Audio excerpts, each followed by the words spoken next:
আসসালামু আলাইকুম, hello friends, আমি ডক্টর আমিনুল। আজকে আপনাদের সাথে স্তন ক্যান্সার বা ব্রেস্ট ক্যান্সার সম্পর্কে কিছু কথা বলবো।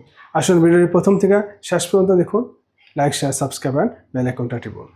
স্তন ক্যান্সার হয় স্তনের সেলগুলো অস্বাভাবিকভাবে বৃদ্ধি পায় এবং এটা নিয়ন্ত্রণের বাইরে চলে যায়। এর কারণগুলোর মধ্যে রয়েছে আপনার জীবনগত ও পরিবেশগত কিছু কারণ। ওজন বেড়ে যাওয়া, ওবেসিটি হওয়া, এটা একটা অন্যতম কারণ। তবে এটা বিশেষ করে মেনোপজের পর ঝুঁকিটা আরও বেশি বেড়ে যায়। তাই আপনি ওজন কমানোর জন্য চেষ্টা করুন।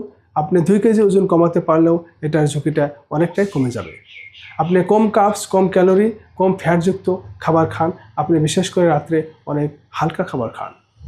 অতিরিক্ত মদ্যপান ও ধূমপানে এটার ঝুঁকিটা অনেকটা বাড়িয়ে দেয়। তাই নিজে এবং নিজের পরিবার বন্ধুজনকে মদ্যপান ধূমপানের থেকে বিরত থাকার জন্য অনুরোধ জানান। আনহেলদি ফুড যেমন process food, spicy food, fast food, বেশি পরিমাণে মাংস খাওয়া, এগুলোর থেকে আপনি বিরত থাকেন।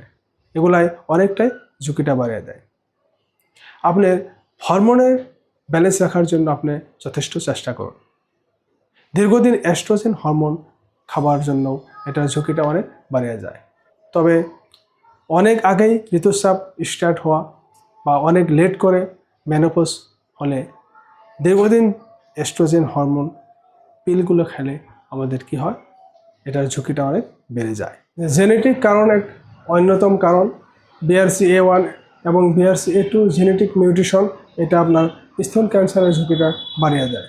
আপনার পরিবারে যদি কারো আগে স্তন ক্যান্সার থাকে তাহলে এটার ঝুঁকিটা অনেকটা বেড়ে যায়। তবে এক্ষেত্রে আপনি নিজের সাবধানতার জন্য প্রাইমারি স্ক্রিনিং টেস্ট বা জেনেটিক টেস্টটা আপনি করাটা অত্যন্ত জরুরি। যে পরিবারের আগের যদি কেউ স্তন ক্যান্সার থাকে তাহলে আপনি এক্ষেত্রে সতর্কতা অবলম্বন করুন। আপনি জেনেটিক টেস্ট বা প্রাইমারি স্ক্রিনিং টেস্টটা করা নিতান্ত প্রয়োজনীয়। যে বয়স বাড়ার সাথে সাথে আপনার এগুলার ঝুঁকিটা অনেক বেড়ে যায়। পূর্বে যদি কোনো স্তন ক্যান্সার থাকে তাহলে এটার ফের হওয়ার জন্য একটা চান্স থাকে। এটা রেডিয়েশন থেরাপির জন্য হতে পারে। তাই নিজের থেকে এক্স রে, আলট্রাসাউন্ড ডাক্তারের পরামর্শ ছাড়া করবেন না।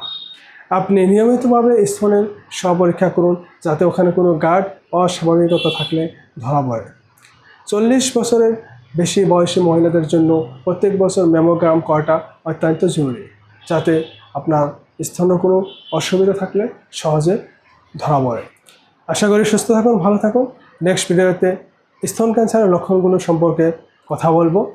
আজকের জন্য বিদায় নিচ্ছি। ধন্যবাদ।